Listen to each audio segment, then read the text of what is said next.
This story began in 2009 in an abandoned house of a popular YouTuber, Not Kang Recap, along with Chan Young-ho and two others. The search for the missing continued for a long time. As a result, the government sent in the military. However, after that, even the search team disappeared without a trace. Since then, they were searched for several more times, but not even a body was found. The year 2012 came and the search was called off. And here's where it gets interesting. In the winter of 2017, in Seoul, in the Hongdae district. Remember, a few years ago, that research center for revenue had closed down. However, everyone in the company had either forgotten about it or didn't know at all.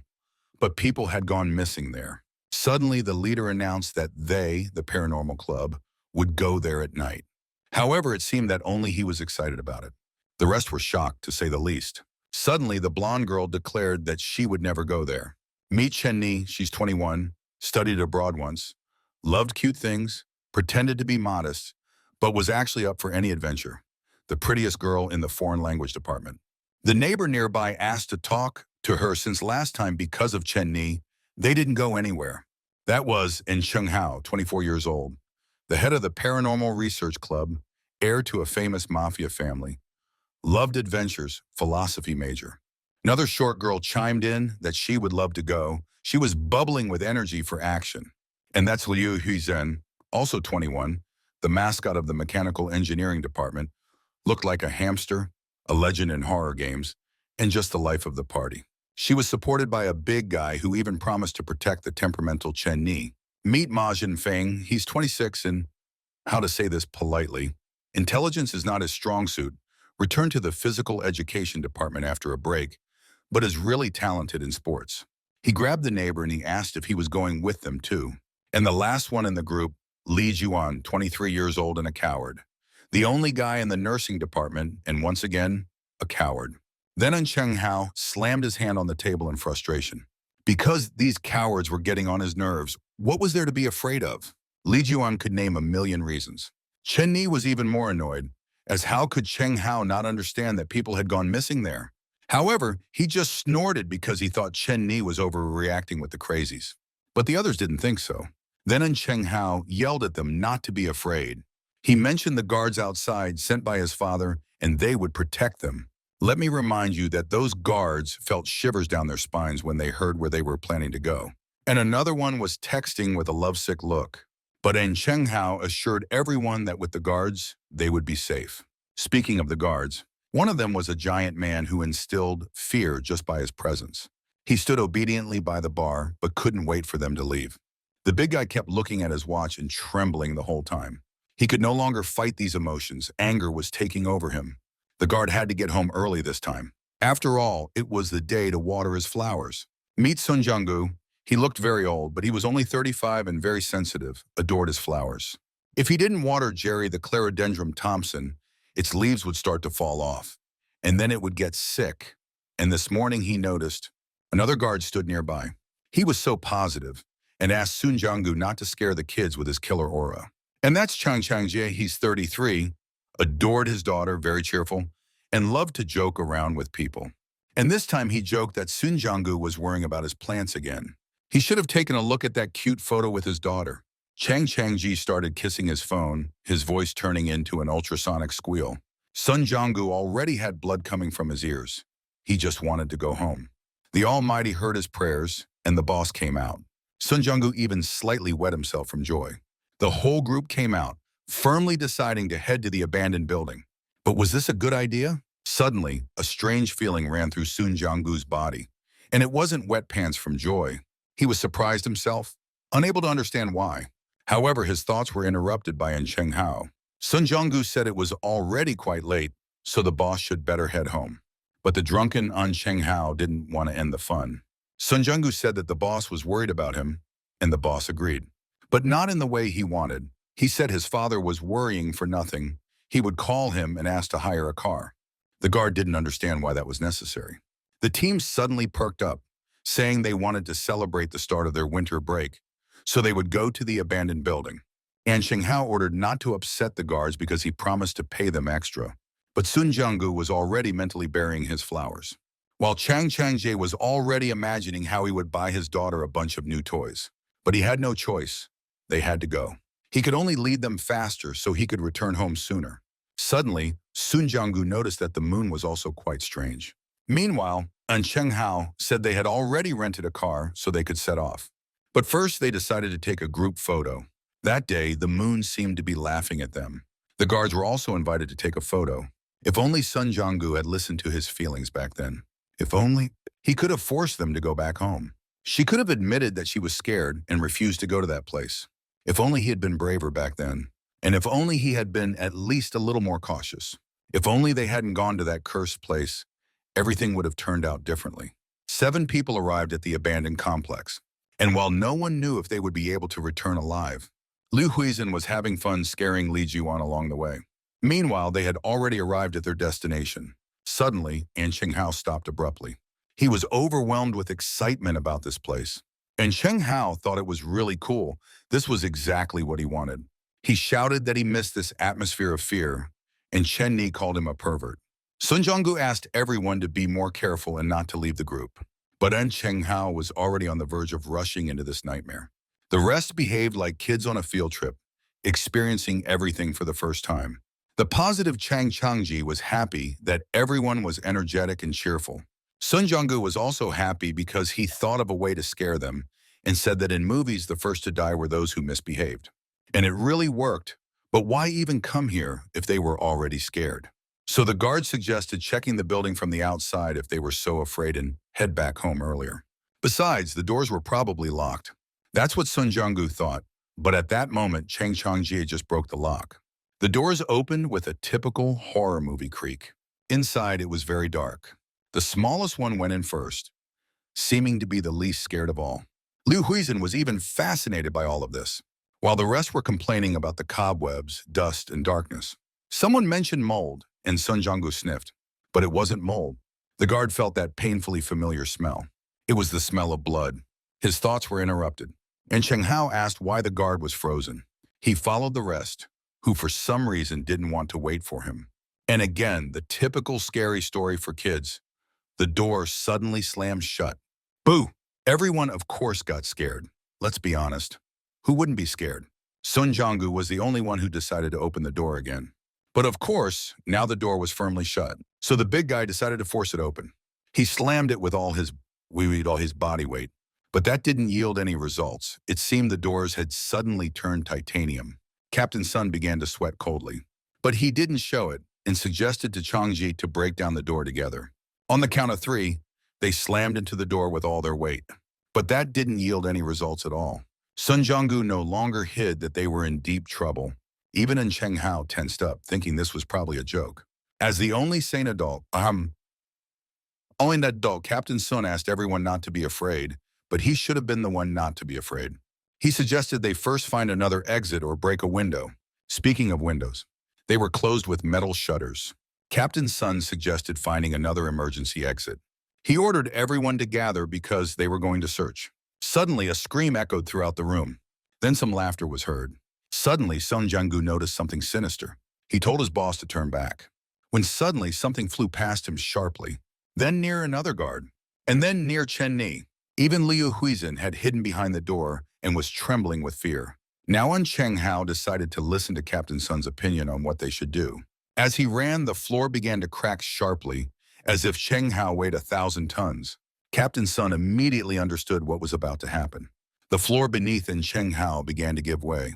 Suddenly, the boss just fell, and Captain Sun was facing other troubles. Meanwhile, An Cheng Hao came to his senses. He lay on the ground among a pile of rubble, his head smashed. But when he realized what had happened, he quickly got up. However, he immediately felt a sharp pain in his head. Now, this idiot understood that with a head injury, it wasn't wise to get up abruptly. He screamed for someone alive to hear him, but no one heard him and no one responded. An Cheng Hao began to panic, feeling he was left alone. So he reached into his pocket, finally remembering that he had his phone with him. At last, he figured out that calling was easier than shouting. The phone powered on, good thing An Cheng Hao wasn't looking around. But suddenly, he felt a foreign presence behind him. Yet when he turned around, there was no one there anymore. Still, it scared him, and An Cheng Hao already regretted climbing into this building. The fact that there was no signal on his phone only added fuel to the fire. He shone the light upwards, but saw nothing but darkness. How high had he fallen? Nothing was visible. It felt as if the darkness was swallowing all the light. An Cheng Hao decided to call out for his friends once more, and he walked straight ahead. Suddenly, he heard someone laughing behind him. He spun around sharply, but again, he saw nothing. Maybe it was just his imagination. And Cheng Hao concluded that his friends were playing a prank on him and began to get angry. And while he was shouting indignantly, a figure appeared beside him. Now he finally closed his mouth and saw before him a towering 3-meter monster. It was the one making those strange sounds. And Cheng Hao was struck dumb, his legs went numb, and he stood there in a stupor. Tears streamed from his eyes as he called for his mom. When this monster stood before him, he immediately remembered the strange rumors he had stumbled upon before this event, and they were about this research center. When An Cheng Hao read about it, he thought it was all just tales to scare people, to keep anyone from going to this place and vandalizing it. But how wrong he had been. It all resembled a typical horror movie, where the main character runs from a monster. He thinks he will die here, but still runs. Yet the monster catches up to him, how cliché. After which it grabs An Cheng Hao by his jacket. But inside the jacket, there was no one. The somewhat dim-witted monster stood in shock, and An Cheng Hao quickly escaped from the monster. He would not die here. He found a second win, and it was not in vain, for ahead was the exit, just a little more to go. However, of course, he failed to escape this time. The monster caught up to him and slammed him against the wall, and Cheng Hao trembled with pain and fear, trying to remember how to breathe. But that was not all. The huge monster loomed over him and laughed. An Cheng Hao decided to beg for mercy. But deep down, this idiot understood that it was futile, so he began to call for Jianggu. The monster's massive and grotesque hand reached toward the boy. An Cheng Hao had no choice but to cover his face with his hands and call for the guard. Suddenly, he heard a familiar voice asking him to step away from the door. The heavy metal door slammed into the monster right in its dumb face. It was Sun Jianggu. He had come to help An Cheng Hao, and he arrived just in time. Jianggu, with a completely impassive face, asked if the gentleman was all right, but from the tear-streaked face, it was all too clear. Then Jianggu transformed from a guard into a caretaker, asking where it hurt amidst the sounds of crying. While they were figuring out what hurt where, the monster regained its senses. The guard, who had definitely served somewhere in the FBI before, sensed danger, so he quickly reacted and dodged when the door flew at them, just like a cashback. The frightened An Cheng Hao didn't stop screaming and crying, for the monster was rising, and now it was even angrier. It no longer laughed as it had before. Now it was the roars of a true beast that hadn't eaten in a long time. Sun Jianggu tried to keep his face straight, so at least his pants would stay dry. Meanwhile, the events shifted to the first floor, to the storage rooms. In one of those rooms, they were hiding. The guard Chang Changjie and the coward Li Jiuan. Changji was watching for the monster, which had already left, so they could come out. However, Li Jiuan was not in the mood to do anything at all. He suddenly asked Changji if he wasn't scared, since they didn't even know if the others were alive. Li Jiuan's voice trembled greatly. It seemed he didn't blink at all. Changji fell silent for a second. Then he inquired if Jiuan had soiled his pants. After all, the guard understood why he was so afraid. But could one just sit and wait for death just because they were scared? And they didn't have time for that. They had to find the others and figure out how to get everyone out. They had to overcome their fear for the sake of their loved ones. Li Jiuan asked if the guard thought everything was all right with the others. However, he couldn't know for sure, but if Jianggu had gone to look for the gentleman, then they should find their other friends faster. Changji stood up, uttered a motivational phrase, and ordered them to set off. Meanwhile, the events shifted to the first floor, to the main hall. There, some were hiding. It was Liu Huizhen. She looked to see if it had already left. When everything was clear, she could finally breathe out in peace. But suddenly, she found it strange, as the monster was very close. Could it not have noticed her because it had no eyes? The monster had been constantly chasing Zhenfeng and Chen Ni. Perhaps it was due to the strong scent of perfume? Suddenly, even Liu Huizhen was frightened. How could it have come to this? But fear did not linger long over her. She had to carefully get out of there.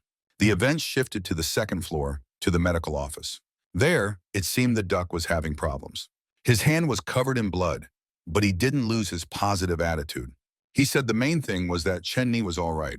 She decided to take a look at his shoulder. The wound was very deep, and blood was flowing from it like a river. Chen Ni asked why he had shielded her with himself, as she hadn't asked for help. However, such closeness was ill-timed, as Zhenfeng already had little blood, and now it was all spilling down. He tried to enjoy the moment as much as possible while Chen Ni tended to him. Suddenly, this romantic moment was sharply interrupted by a strong knock on the door. Chen Ni immediately cried, and Zhenfeng got angry at that pesky dog. He only said it would be good if there were a weapon, just as it appeared right under his nose. Meanwhile, someone's human legs were approaching. Withered, old fingers that hadn't seen sunlight in ages touched the blood. The old man realized it was human blood. Had everything started all over again? There was a camera above, and it was operational. Well, it had been a while since there had been such entertainment. But if so, let it begin. A new thrilling game. Meanwhile, the game had already begun for the guard in Cheng-hao, and it seemed they were losing as the monster had just been slammed by the steel door, and it had no scratches on it. And there was no weapon at hand, so he had to delay the monster as long as possible for the gentleman to escape.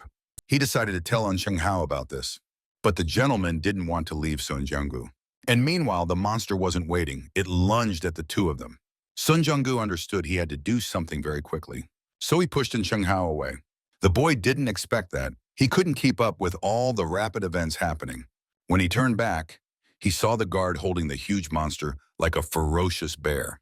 Sun Jianggu ordered Cheng-hao to run quickly.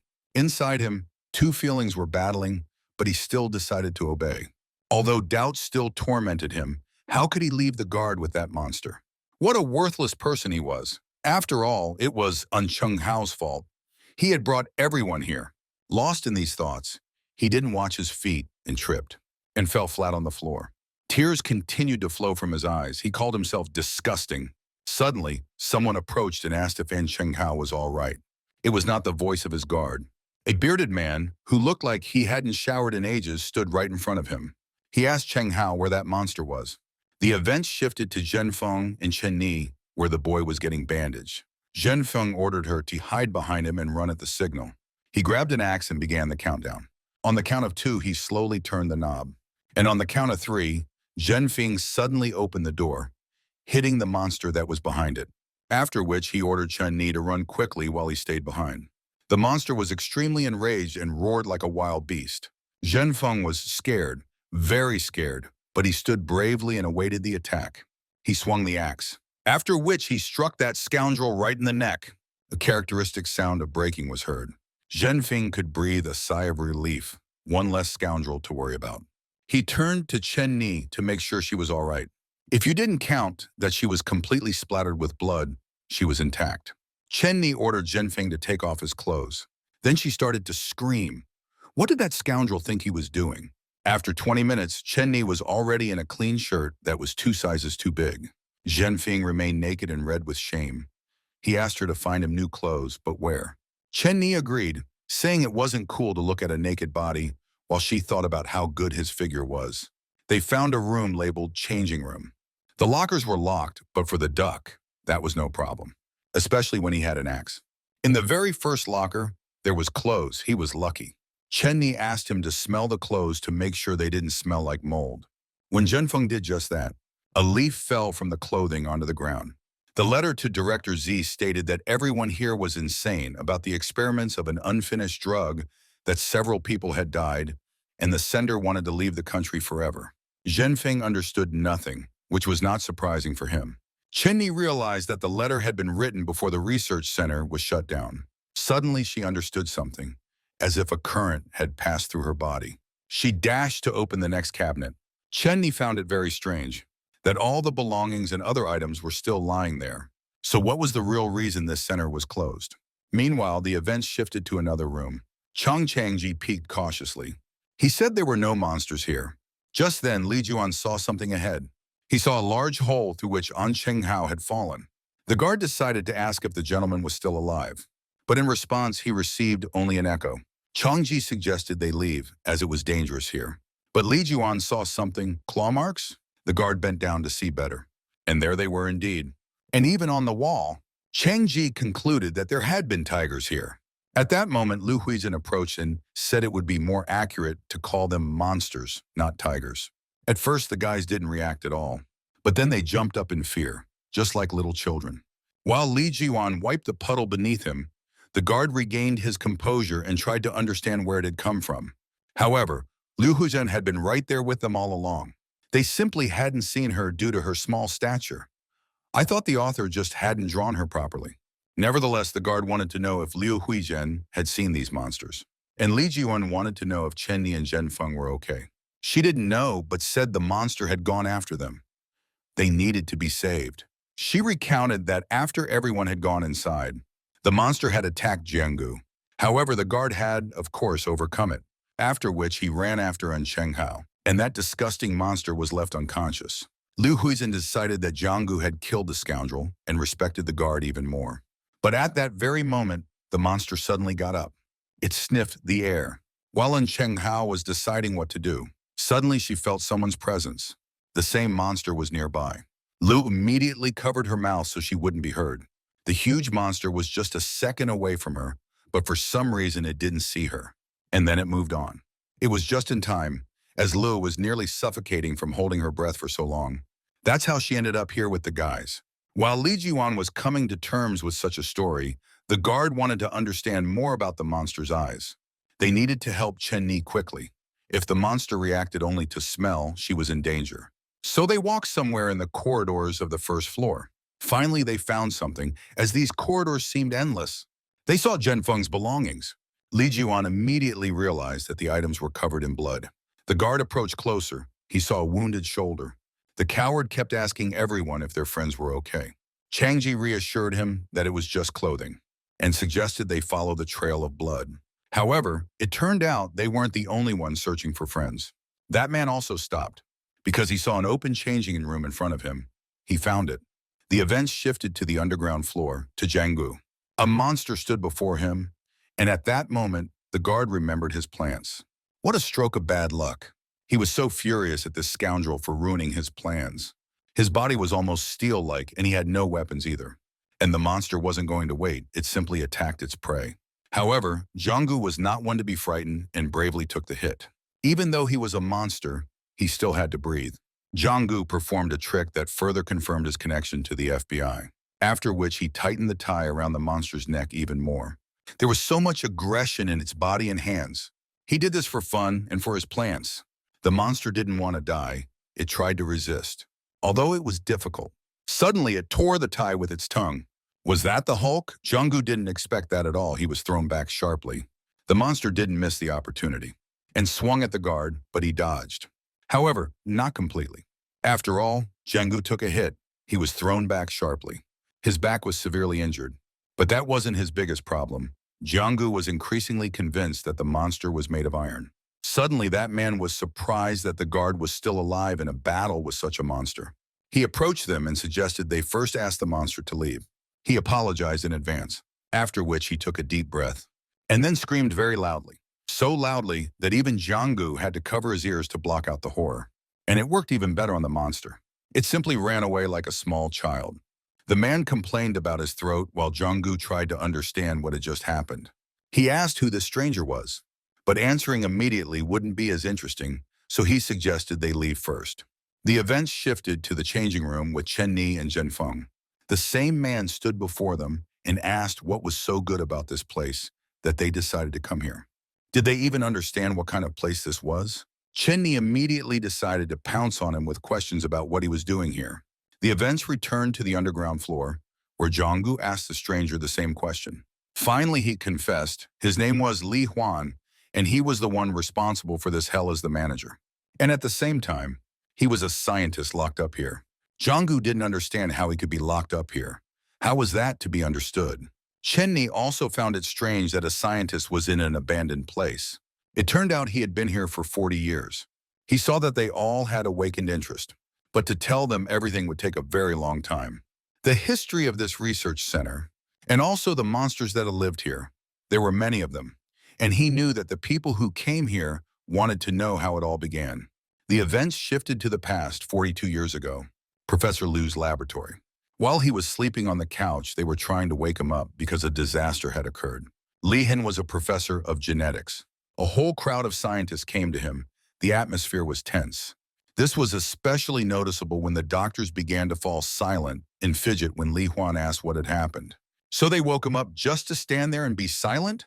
One of them started stammering something about the director, and then suddenly blurted out that the director had ordered experiments on humans using an unfinished drug that altered DNA structure.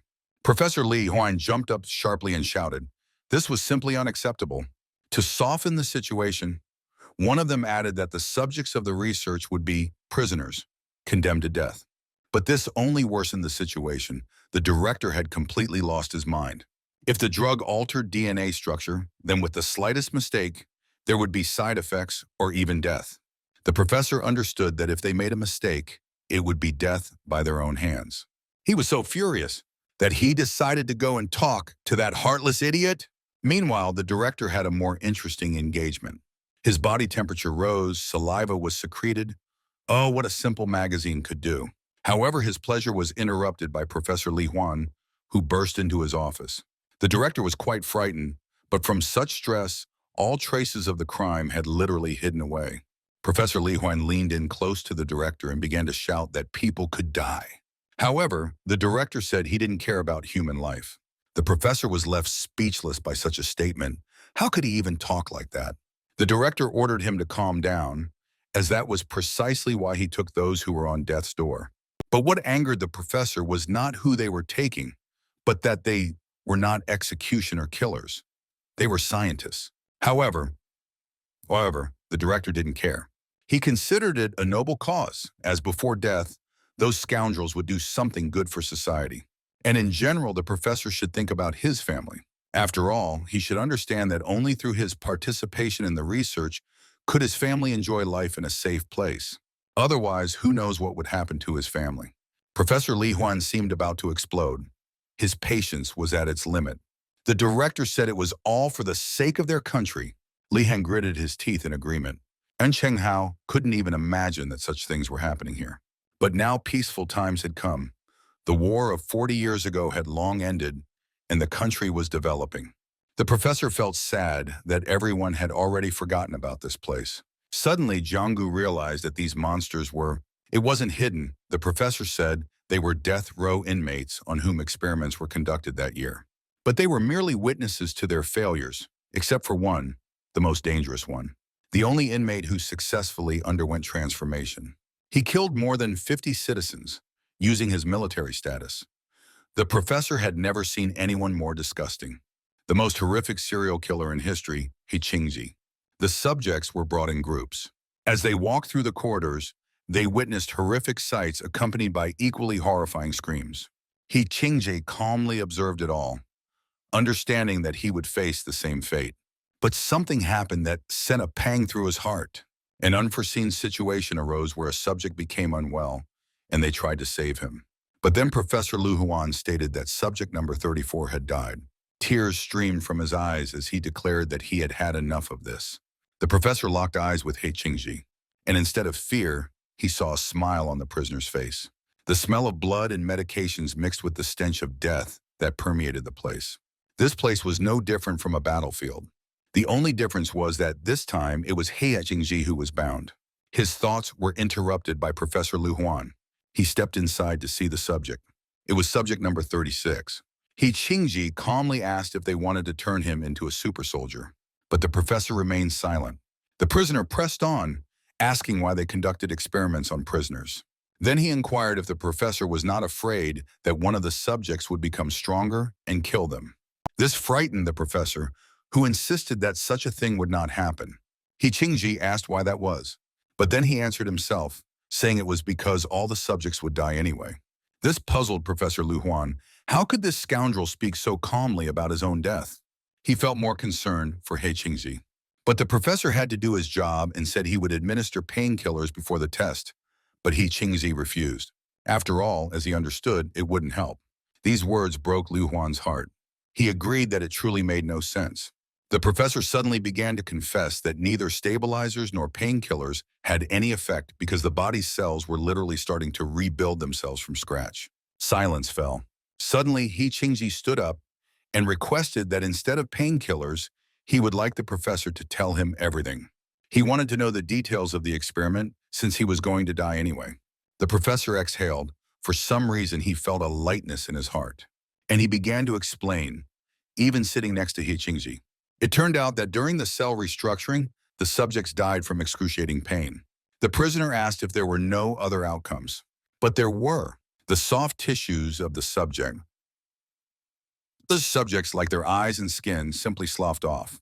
And ultimately, it turned them into mindless monsters. Hichingji decided that the good thing was that they had survived. But this thought triggered the professor. After all, they had turned into monsters. Could that be called living? Hichingji asked if the professor suffered from conducting these experiments. Suddenly, Lu Huan became very angry. He hated what he was doing. If it weren't for the director's orders, suddenly Hichingji smiled. He asked if he hated his director.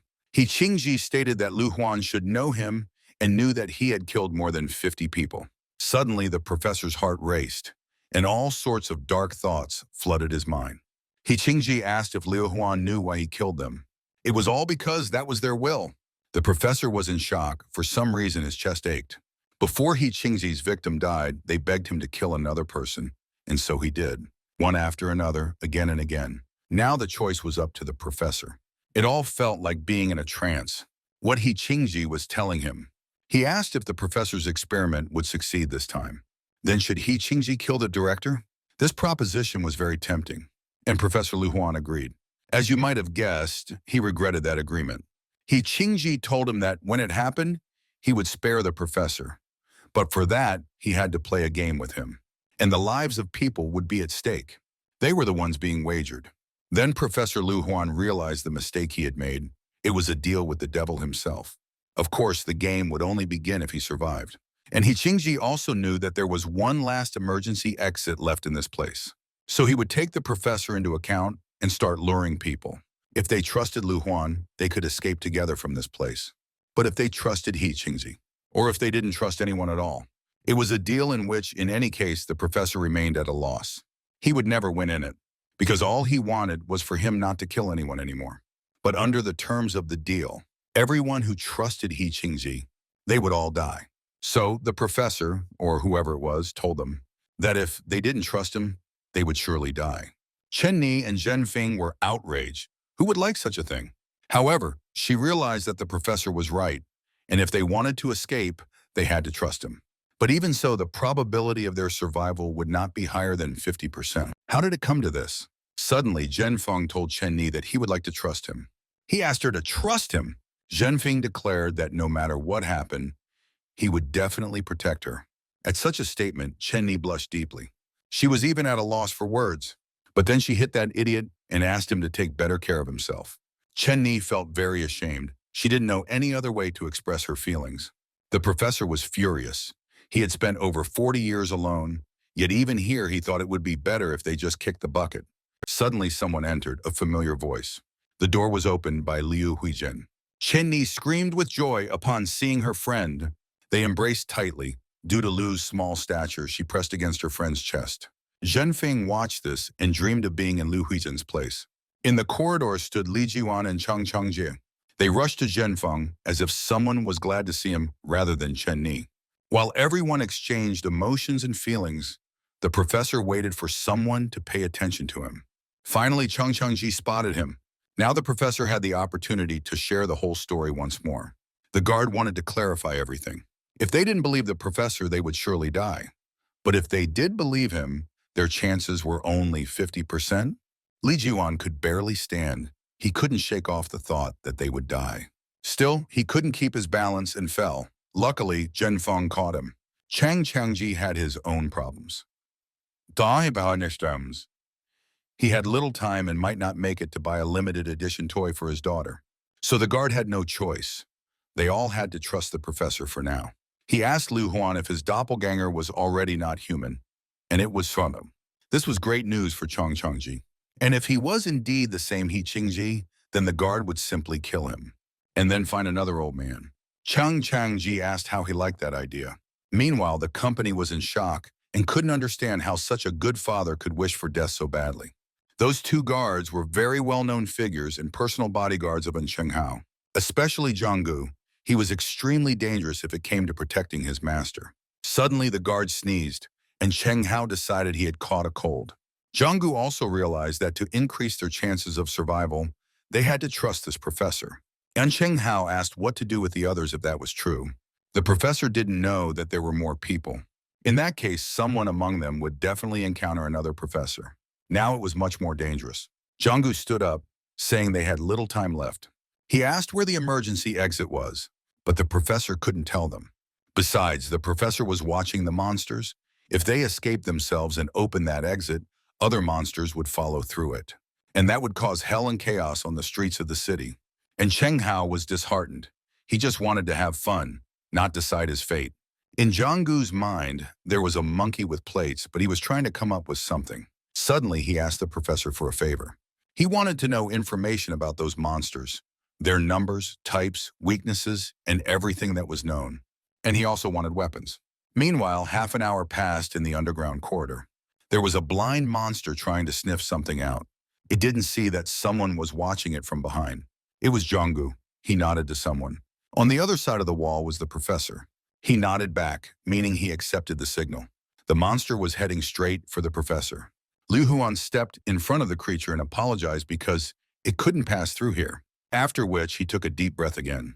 And then he suddenly screamed, as he was capable of. The monster immediately turned around and fled in the opposite direction. Now it was Jonggu's turn. He was very nervous, sweat pouring down him.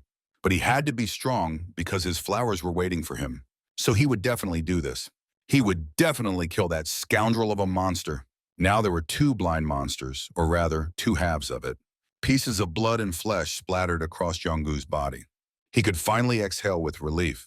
The guard did what he had to do for his master and for his plants. Then Cheng Hao came running in. The professor was surprised. He hadn't thought Jonggu would go out to kill a monster with such a dull knife as Zhenfeng's. He knew that the monster had thick skin and very dense muscles, making it hard to injure, yet the guard had sliced it in half with a rusty knife. The professor suddenly began to sweat profusely, his heart racing. Just how strong was this young man? Liu Huan said that Jianggu killing the monster changed very little. After all, there were still scum out there, much stronger and smarter. So the professor asked what Jianggu would do next. For a moment he fell silent, but in reality he had had a plan for a long time. The professor had told him that he couldn't reveal the emergency exit because other monsters might infiltrate. In that case, Jianggu was going to take out all those scum. The professor was left speechless by what he heard. It was the simplest solution that anyone could guess, but not everyone would dare to say it out loud. But Jianggu said it with such confidence. He didn't even consider the option of defeat. Suddenly, a slight smile appeared on the professor's face, after which he laughed heartily, saying that this time extraordinary people had come here. He was very excited and offered to try, promising to help in every way. And if everything turned out as Jianggu said, then perhaps this nightmare would finally come to an end. The guard was left speechless. Why was the professor so happy? Meanwhile, events shifted to the first floor in the changing room. Li Jiwan was providing first aid to Zhenfeng. The wound was serious, but Hermione's bag had plenty of supplies. Chang Changji was intrigued by the contents of the bag. Inside, there was everything necessary for first aid. He had even chosen the nursing specialty for that. Suddenly, Zhenfeng interrupted, saying he envied Li Jiwan because he was the only one among a bunch of girls. Then Chang Changji remembered that they were all from different specialties. He thought it would come in handy, but Zhenfeng's first response about the physical education department proved otherwise. And Chen Ni's foreign language specialty wouldn't be useful either. But Lu was from the engineering department and could handle any device. Meanwhile, Li Jiwan was wrapping a bandage around Zhenfeng. Suddenly, Chang Changji had a question. He was surprised why Li Jiwan had joined the paranormal club, as he didn't seem like the type. The poor coward didn't even know how to respond. But the reason turned out to be quite banal. He just wanted to become braver. But Chang Changji joked that it didn't help, which struck Li Jiwan right in the heart. Meanwhile, the professor was already tired of this chatter. He said that if they wanted to get out, they had to reach the security on the 4th floor. There they would find the key to the exit. But on their way, they would encounter hordes of terrifying monsters. So if they let their guard down, they had to be sure they wouldn't last long. They had to remember this well. Chen Ni was surprised that the professor knew where the key was, but hadn't taken it with him. Then she felt for the first time that he couldn't be trusted. Meanwhile, half an hour had passed. They were on the 1st floor, on the way to the emergency exit. Chang Nai was not only worried about that. Just recently, they had been in grave danger, but now they were walking calmly, as if on a stroll. I wonder if there was a way to figure out the identity of this creature. Suddenly, everyone screamed in unison. Everyone was left speechless, because a huge, sweaty cholesterol monster emerged from around the corner. It looked not only terrifying, but also very disgusting. The professor said that this scum should have been in the underground laboratory. Its target immediately became Chen Ni, the monster's tongue aimed right at her. She was terrified. Her legs went numb. Zhen Feng immediately rushed to help. He couldn't allow this, as the guy wanted to lick Chen Ni with his tongue himself. Meanwhile, Jiangzu and Ancheng Hao heard some strange screams. The professor was surprised. After all, only that monster lived on this floor, so to take out the rest of the scum, they had to go deeper. Jianggu wanted to know what features the other monsters had. Compared to the blind scum, the rest were much smarter and could control their tails well. But they didn't have eardrums, so the professor's sound attack wouldn't work on them. Although what difference did it make to Jianggu, since he had sliced that thick-skinned one in half? Events shifted to the third floor in the laboratory. There, something lay nearby, and that something was very dangerous. And it woke up. Someone had disturbed its sleep. And when disturbed, the monster became very aggressive and hungry. Meanwhile, Zhenfeng was trying to protect Chen Ni. More than anything, he wanted to protect his friend. He kicked the monster right in its blunt face. After that, he ordered Chen Ni to run quickly. The monster, meanwhile, had already recovered and was preparing to pounce again. Chang Changji warned them to be careful. Zhenfeng had no other choice but to shove Chen Ni right in the back. When she turned to see what had happened, she couldn't believe her eyes. A chunk of drool had wrapped around Zhenfeng's neck with its disgusting tongue. The friends immediately rushed to save the duck. They had to do something, or else their friend would be eaten right now. Then little Liu intervened. She ducked low. Her small size allowed her to squeeze through where others couldn't. In her hands was a flashlight. She shoved it right into the monster's mouth. The scum immediately loosened its grip around Zhenfeng's neck. Now they had to run quickly while they had the chance. And they didn't have much time, because at that very moment, it bit through the flashlight. Its jaws were incredibly strong. But the worst part was that now the monster was very enraged at how it had been treated. It was so furious that the veins on its body bulged. And then the monster struck violently against the walls, the ceiling, and everywhere it could. Chang Changjai was the first to notice the sounds of the walls breaking. His reflexes kicked in, and he shielded everyone with his body. The professor also protected Li Jiwan. A huge cloud of dust rose into the air, and when it settled, it became clear that the monster had blocked their further path. Chang Changji was outraged that there was no weapon under the rubble. Then the genius Zhenfeng remembered that he had forgotten to grab an axe. The guard decided to use an iron club. It was better than nothing, especially since Chang Changji hadn't stretched his bones in a long time. Events shifted to the second underground floor. There, Jianggu made sure no one was around. The professor only confirmed his words that the monsters from the first floor had a very good sense of smell. So he thought these scum had long known about their presence. This meant that the monsters were likely already waiting for them. So Jianggu decided that it could be too dangerous for his master and asked them to wait for him here. And Cheng Hao wanted to protest, but what idiot would contradict Jianggu? So he had no choice. No matter how much time passed, he still couldn't help. Events shifted back 12 years, when Jianggu was 20 years old. And Cheng Hao was 12. He was showing the guard how to dribble a ball. And Jianggu was genuinely happy, as if he had just seen something incredible. Suddenly, Cheng Hao missed a bit, and the ball bounced onto the road. Just at that moment, a motorcycle sped by. Jianggu immediately realized that these people posed a threat to them, especially when one of them was holding a brick. Jianggu understood they wanted revenge by killing his master. The little boy was in shock. He didn't know what to do. He simply shut his eyes, but Jianggu managed to run to him. He grabbed the little boy, and Cheng Hao was saved. But then there was the sound of a blow. Jianggu was hurt. While the adults discussed how lucky it was that Cheng Hao had shielded the guard, the boy cried hard. No one cared about Jianggu. The adults didn't even plan to stay with him. The father shouted at Cheng Hao to hurry up because they were leaving. Cheng Hao understood that it was all his father's fault for engaging in bad deeds. Suddenly, the boy noticed something. It was the flowers that Jianggu had taken care of. Cheng Hao decided it would be his duty to take care of the flowers until the guard came to his senses. The boy diligently did everything he knew. He even wiped their leaves, just like he had seen in the movies. But after 2 weeks, all the plants wilted, and Cheng Hao was heartbroken. Why hadn't his efforts paid off? He wiped their leaves and watered them every day. Jianggu would be upset. Suddenly, someone called in Chenghao. It was Jianggu. He had finally come to his senses. But when he saw what had happened to his flowers, he fell silent. An Chenghao tried to explain, but he couldn't string two words together. He justified himself, saying he watered the flowers every day. He wiped their leaves. Suddenly, An Chenghao began to choke from all the tears he had accumulated, after which he cried very loudly and kept apologizing. Jianggu simply sighed sadly and explained that different plants needed different care. He spoke very calmly, there was no anger in his tone, and his words had an effect on An Chenghao. The boy calmed down, and Jianggu offered to teach him how to take care of the flowers. Only then did An Chenghao realize that those flowers were the only thing left after his mother's death. But even so, Jianggu then merged into the master. Ah, what a disgusting child An Chenghao was. He simply hated himself. Yet he missed Jianggu so much. Suddenly, a loud and terrifying sound echoed. It came from the door across the way. Suddenly, someone began to pound on it fiercely. An Chenghao felt like he might have soiled himself from fear. The door was nearly smashed in.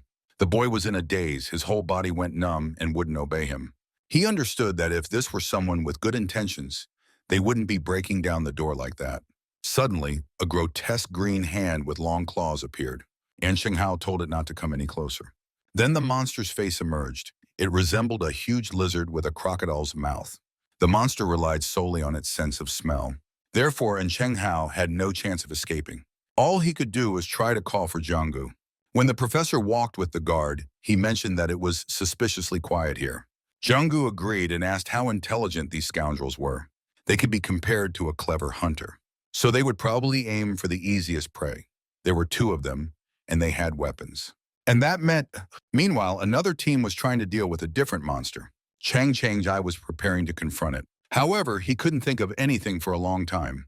Then Liu Huizhen chimed in, suggesting they throw a stone to distract the monster since it was blind. The beautiful Liu was no stranger to the engineering faculty. She had played through numerous horror games, even completing one within 6 hours of its release, gaining fame on social media. While she continued to mutter this under her breath, Cheng Jie set to executing the plan. He said he would attack from the right, while they were to divert the monster's attention to the left. The professor noted that this scoundrel had very strong wrists. Chang Changji wanted to learn more about the monster's weaknesses. They had once been human, so they shared the same vulnerabilities as all of them. Then the guard could attack. He needed to signal. On the count of 3, everyone was to throw stones. And at that moment, Chang Changji was to run. The stones shattered and caught the attention of that sack of cholesterol, and Chang Changji seized the opportunity to pounce on it. At first, he aimed for the scoundrel's eye, but the monster's sweaty hands squeezed the guard. A crunch of bones echoed. But this didn't stop the guard. On the contrary, it only fueled his thirst for revenge even more. Thus, the stick pierced through the monster's dull head. Now Chang Jie was satisfied with himself. He collapsed to the ground. Li Juan rushed over to examine the man's wounds. It turned out that Chang Jie had several broken ribs, but his other organs were intact. Jiwan asked the professor if there was a place nearby to rest and provide aid. The event shifted to the tea room, where there was a couch. Li Jiwan finished his operation. He forbade Chang Jie from twisting his torso or overexerting himself. But Chang Jie already knew that, as it wasn't the first time he had broken ribs. Li Jiwan was shocked. The guards seemed to have gone through fire and water. They were nearly the same size, but his body was significantly different from Jiwan's. So he wanted to know something. How did it come to be that Chang Changji lived such a life? But it turned out that the guard had no special reasons for it. He had practiced judo since childhood.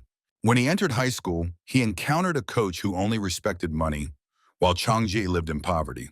So every time he didn't bring in money, he was barred from competitions and beaten. But back then, nothing was more important to Changji than judo. However, after his daughter was born, he earned a whole pile of money and planned to open a family restaurant the following year. After all, he had to become the kind of father she could be proud of. Meanwhile, Lu decided to join the professor. She wanted to know if there were other monsters on this floor. Lu listened to this with particular enthusiasm. She decided to take a little walk and search for something useful. Chen Ni didn't want that, as it was too dangerous. So Zhen Feng suggested they go together. They went off as a pair. The rest were very frightened by Lu because she was too excited and joyful. Zhen Feng also told her that she didn't seem to be afraid at all. But for Lu, there was nothing to fear. She said she would take a stroll while Feng looked for an axe. She found the genetics lab section. The main aspect of a successful escape lay in finding equipment. But everywhere there were only books, no weapons. Suddenly something shattered, and Lu was so startled that a jolt ran through her body. But it turned out to be just some frame. She decided to see what it was, as it probably belonged to one of the researchers. But what she saw there left her in shock.